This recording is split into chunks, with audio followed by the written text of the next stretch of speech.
Good morning friends, welcome to my channel Zoology World. So இன்னைக்கு நம்ம என்ன பார்க்க போறோம் அப்படின்னா male reproductive system. So if we take this male reproductive system, இதில் என்னெல்லாம் இருக்கும் அப்படின்னா pair of testes,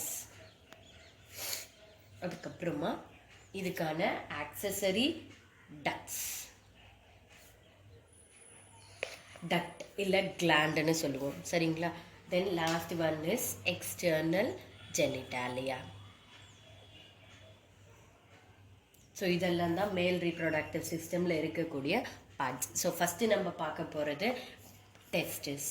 so if you take this testis, so testis அப்படிங்கிறது தான் ப்ரைமரி செக்ஸ் ஆர்கன் இன் மேல். ஸோ இந்த ப்ரைமரி செக்ஸ் ஆர்கனோட வேலை என்ன அப்படின்னா கேமெட் ஆன ஸ்பெர்மை ப்ரொடியூஸ் பண்ணும். ஸோ இதோட ஸ்ட்ரக்சர் பார்க்கலாம். So if you take this testis, இது எங்கே இருக்கும் அப்படின்னா ப்ரெசன்ட் இன்சைடு தி ஸ்க்ராட்டம். ஸ்க்ராட்டம் அப்படின்னு சொல்லக்கூடிய ஒரு சாக்குக்குள்ளே இருக்கக்கூடியது தான் இந்த டெஸ்டிஸ் சரிங்களா.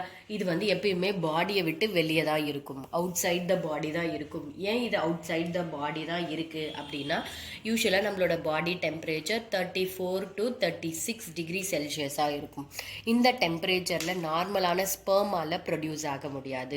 ஸோ இதை விட 2 to 3 degree Celsius lower temperature இருந்தால் மட்டும்தான் நமக்கு ஸ்பெர்ம் ப்ரொடக்ஷன் நடக்கும். ஸோ ஸ்பெர்ம் ப்ரொடக்ஷனை ஃபேவர் பண்ணுறதுக்காக மட்டும்தான் இந்த டெஸ்டிஸ் என்ன இருக்குது அப்படின்னா மேலோட பாடியிலேருந்து வெளியே இருக்குது. அதனால் இந்த ஸ்க்ராட்டமை நம்ம என்னென்னு சொல்கிறோம் அப்படின்னா தெர்மோ ரெகுலேட்டர். தெர்மோ அப்படின்னா டெம்பரேச்சர் சரிங்களா. So thermo regulator for spermatogenesis அப்படின்னு சொல்கிறோம். ஸோ ஸ்பெர்ம் ஃபார்மேஷனுக்கு தேவையான டெம்பரேச்சரை ரெகுலேட் பண்ணுறதுனால சரிங்களா. அடுத்தது இதோட அவுட்டர் மோஸ்ட் கவரிங் என்ன அப்படின்னு பார்த்தோம்னா இதுக்கு ஒரு ப்ரொடக்டிவ் கவரிங் இருக்குது. அந்த கவரிங்கை நம்ம என்னென்னு சொல்கிறோம் அப்படின்னா டியூனிகா ஆல்புஜினே சரிங்களா. இப்போ சப்போஸ் உள்ள ஓகேங்களா, அவுட்டர் மோஸ்ட் கவரிங் டியூனிகா ஆல்புஜினேன்னு பார்த்தாச்சு. உள்ளே எடுத்தோம் அப்படின்னா இதுக்குள்ளே நமக்கு என்ன இருக்கும் அப்படின்னா சில டிவிஷன்ஸ் இருக்குது சரிங்களா. அந்த டிவிஷனை நம்ம என்னென்னு சொல்கிறோம் அப்படின்னா செப்டா. ஓகேங்களா, இந்த செப்டாக்குள்ள 200 to 250 லொபியூல் லைக் ஸ்ட்ரக்சர் இருக்குது சரிங்களா. இந்த லொபியூல் லைக் ஸ்ட்ரக்சர் ரொம்ப காயில்டாக இருக்கிறதுனால இது என்ன ஃபார்ம் பண்ணுது அப்படின்னா செமினிஃபெரஸ் டிபியூலை ஃபார்ம் பண்ணுது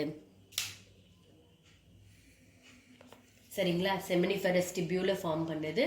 அதுக்கு அடுத்து இந்த செமினிஃபெரஸ் டிபியூலுக்குள்ளே நமக்கு என்ன இருக்குது அப்படின்னா 2 types ஆஃப் செல்ஸ் இருக்குது.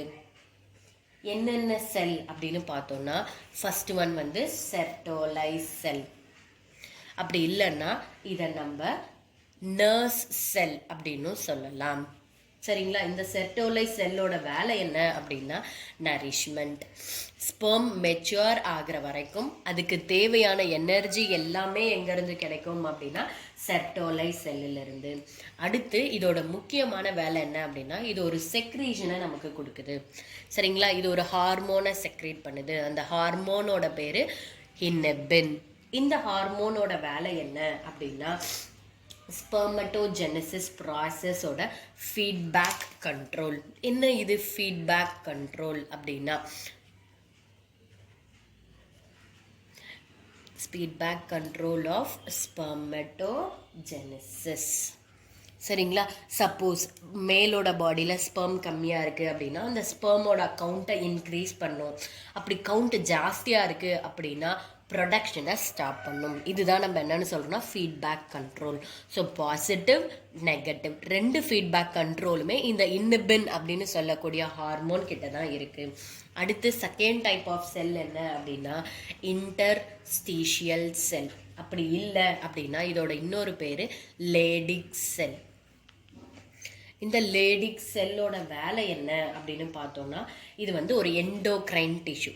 எண்டோக்ரைன் அப்படின்னாலே என்ன செக்ரேட் பண்ணும்? ஹார்மோனை தான் செக்ரீட் பண்ணும். சரிங்களா? ஸோ இது என்னென்ன ஹார்மோனை செக்ரீட் பண்ண போகுது அப்படின்னா ஆண்ட்ரோஜன் அப்படின்னு சொல்லக்கூடிய ஒரு ஹார்மோனை செக்ரீட் பண்ணுது. இந்த ஆண்ட்ரோஜன் என்ன பண்ணுது அப்படின்னா இதுதான் ஸ்பெர்மட்டோஜெனசிஸ் ப்ராசஸை இனிஷியேட் பண்ணுது. சரிங்களா? Androgen in turn it is also can be called as testosterone hormone. சரிங்களா? இது வந்து ஸ்பெர்மட்டோஜெனசிஸ் ப்ராசஸ்க்கு ஒரு முக்கியமான ஒரு ஹார்மோன்.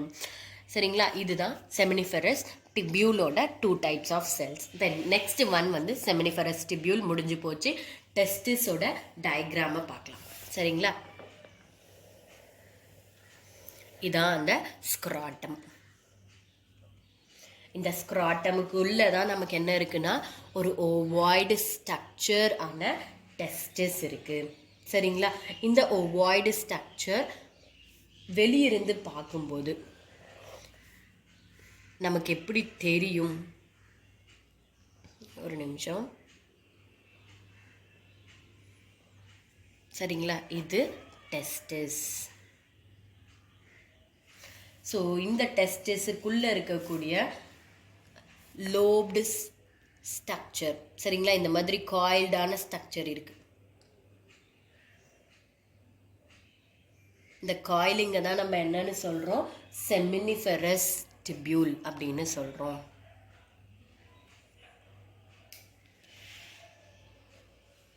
சரிங்களா? இந்த செமினிஃபெரஸ் டிபியூலுக்குள்ள தான் என்ன நடக்க போகுது? Sperm production. தென் இந்த செமினிஃபெரஸ் டிபியூல் எல்லாம் ஒன்று சேர்ந்து என்ன பண்ணுது அப்படின்னா டியூபுலஸ் ரெக்டஸ் இல்லைங்களா அப்படின்னு சொல்லுவோம். இதோட ஜாயினிங் இங்கே வந்து கனெக்ட் ஆகுது இல்லையா இந்த இடத்த, இதெல்லாம் சேர்ந்து ஒரு கனெக்டிவாக மாறி it is farming Reddy testis. இந்த ரெட்டி டெஸ்டிஸ் வெளியே போகக்கூடிய ஸ்ட்ரக்சரோட கம்பைன் ஆகுது. சரிங்களா? வெளியே போகுது. வெளியே போய் இது என்னவா மாறுது அப்படின்னா வாசா எஃபரன்ஷியா.